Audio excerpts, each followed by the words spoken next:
Myself, Ms.T. Darthi Tamilmozhi, M.Sc Nursing, Medical Surgical Nursing Department from ES College of Nursing. So now I am going to deal the topic regarding atherosclerosis. So atherosclerosis, it is a condition which is arise inside our hardening and thickening of the arteries. So why we come to know regarding this atherosclerosis, why it is needed? Because it is having high prevalence of disease conditions all over the country and all over the India also.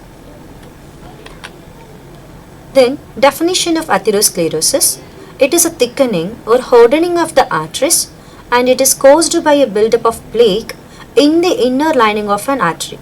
And arteries are the blood vessels that carries oxygen and nutrients from your heart to the rest of all over the body. This is the normal layers of artery. So before that we must know the layers of artery. The outermost layer is called as adventitia and middle layer is called as media and the innermost layer is called as intima. And we can see this normal artery versus diseased artery. Here normal artery, we are not having any plaque formations and fatty streak formations and anything to restrict the blood circulations inside our myocardial muscles. But here this is the artery, so the plaque formations and lipid accumulations, so it will create the particular area to get hardened and thickened and it will occupy the off space of the arteries also. So insufficient blood circulation and oxygenation supply to our myocardial muscles will be taken over the areas. So this is normal artery versus atherosclerotic arteries. So normal arteries, normal blood flow, and atherosclerotic artery, hardening of the arteries were taken place and it will restrict the sufficient oxygenation supply and nutrients to our all over the body, especially myocardial muscles. Then risk factors. What are the risk factors which is developing to create atherosclerotic formations? So it is having two types. One thing is modifiable risk factors and second one is non-modifiable risk factors. So what is the difference between modifiable risk factors and non-modifiable risk factors? So modifiable risk factor, we can modify the problems and we can restrict the activities to developing of the particular disorder or disease condition. Non-modifiable risk factors means whatever we can do also, we can't able to restrict the particular developing of the artery problems or any heart related problems also. So here modifiable risk factors are, first thing is nicotine use, tobacco smoking and chewing. Second one is diet and it is contributing to hyperlipidemia. Third one is hypertension, increased blood pressure. And fourth one is diabetes mellitus. And fifth one is stress. So these are all the things that comes under modifiable risk factors. So we can able to modify whether we can follow the normal things. So we can restrict the problem developing. The non-modifiable risk factors, age, gender and family history. If in our family members already have any problems which is related to our heart problems or any other problems, automatically the offsprings also may develop or may chance to develop this history of hypertension or atherosclerosis or any other problems which is related to our heart. So this is stages of atherosclerosis. So we can see this arteries, normal artery and normal muscle cells. So normal artery is having normal lining of the endothelium and the narrowed artery is having plaque formations. That means accumulation of fat deposition and inside the muscle cells. Then first one, when our bad cholesterol in your body, so it crosses a damaged endothelium, it will enters into our wall of your artery. Once it is enter in your wall of the artery, white blood cells will be stream into digest the LDL. So over the years it will create high cholesterol and it will develop plaque formations inside the artery. These plaques create a bump on your artery wall and atherosclerosis will get worse.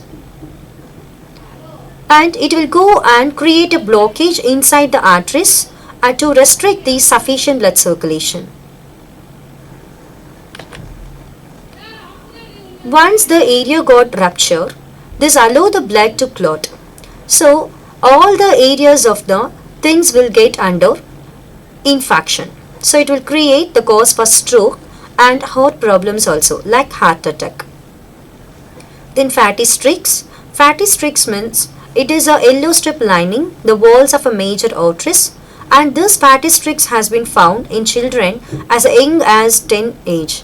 So in the fatty streak stage you may feel no symptoms. This fibrous plaque formation, the second and more dangerous phase of the atherosclerosis, which begins when the cholesterol containing plaque and it will expand into the blood vessels. And complicated lesions.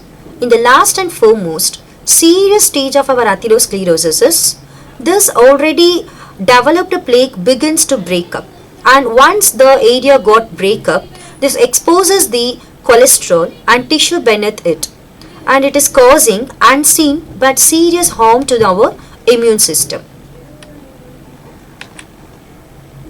So this is pathophysiology. One thing, first one is normal artery wall. Here the normal artery wall consists of smooth muscles and connective tissue with normal endothelial cell lining. After that affected of the hardening of arteries, second thing will be taken place. What is the second thing? That is LDL. That means fatty streak formations. Once this LDL cholesterol will be increases between the layer of endothelium and connective tissue, so automatically the area will go under lesions. So the lesions may develop. That lesion is called as fatty streaks. And third one is stable plaque. The third one, after the plaque formations, after the fatty streak formation, next one is fibrous scar tissue formation, because the cholesterol will accumulate and fibrous scar tissue formations may around the area, and this stage is known as fibrous plaque. And next one is vulnerable plaque. That means calcifications. In the advanced stages of atherosclerosis is called as classified or calcified scar tissue formations. If the endothelium is damaged, the collagen is exposed and platelets stick to the damaged area, and it will create a thrombus formation. So if the blood flow in the coronary blood vessels is stopped, a heart attack the patients may result from that. This is pathophysiology of atherosclerosis. First, the normal layers of the arteries, healthy artery, and second one is atheroma formations. And once the atheroma formations got ruptured, it will create thrombus formations, and those thrombus formations may develop and it will create blockages inside the arteries. Next, clinical manifestations. Then clinical manifestations of atherosclerosis. What are the things the patients may experience through this condition? The first one is chest pain. And second thing is palpitations. The patients may develop palpitations, highest or increased heart rate. Then patients is having shortness of breath because of oxygenation supply is very low to the patients. So insufficient oxygenation supply, because of that the patients may experience shortness. Then the fourth one is dizziness. These are also one among the clinical manifestation. And patients may experience pain in your back, shoulder, neck and arms. Then patients may experience trouble breathe. Next one is lightheaded. So this kind of the clinical manifestations the patients may experience once the patient was affected with atherosclerosis problem. Then how we can diagnose and how we can find out the hardening of the arteries. So through our diagnostic evaluations, we come to know whether the arteries get any blockages or any insufficient oxygenation supply. So what are the things are there? One thing is blood test. So through this blood test, lipid profiles, it is less than 150 mg per dl. Once it is more than 150 mg per dl, the patients may develop atherosclerosis problem and lipids accumulations inside our endothelial layer. Then in our ECG, ST segment changes we can see through that, and abnormal large Q wave also we can see. Chest X-ray, calcifications also detectable because already we have discussed regarding the stages. Once the area got under blood circulations, lack of blood circulations and thrombus formations, the area got calcified. So in chest X-ray we can found calcification detectable on that. And echocardiogram, clogging of the arteries by fatty materials. All the fatty materials will go and occupy all the area of arteries. Then Doppler ultrasound, we can see through that narrowing of the arteries will there. So narrowing of the arteries means only few amount of blood circulations when across the blocked area. Then angiography. Angiography means coronary stenosis. Here cholesterol and calcium can build up in our coronary arteries and it's forming plaque that narrows the arteries. Blood clot can also narrow or block the arteries. So how to manage this problem? Through our medical management. So one thing, anti-cholesterol medications, example statins, atorvastatin, and then antiplatelet medications like aspirin 75 mg and clopidogrel 75 mg, thrombolytic therapies, streptokinase, beta blockers, for example metoprolol, atenolol, propanolol, and angiotensin converting enzymes called as ACE inhibitors. Example enalapril, tablet enalapril 2.5 mg or 5 mg. Then calcium channel blockers. Example tablet amlodipine 2.5 mg or 10 mg dose. And diuretics. Example tablet furosemide 20 mg. Then we will move on to the surgical management. How we can treat the atherosclerosis through the surgical procedures. The first procedure is called as angioplasty. So here catheter is inserted into the blocked arteries and then second catheter is deflated with balloon, and once it has reached the area of narrowed, the balloon will be inflated. So once it is inflated, it will compress the deposition of all the fat formations and fatty streak formations. At last, the stent will be usually left in the artery to help keep the artery always open. Then angioplasty, this is the procedure. Balloon will be inserted. After that founded area, the inflated of the widened artery, and stent will be expanded to keep the artery always open.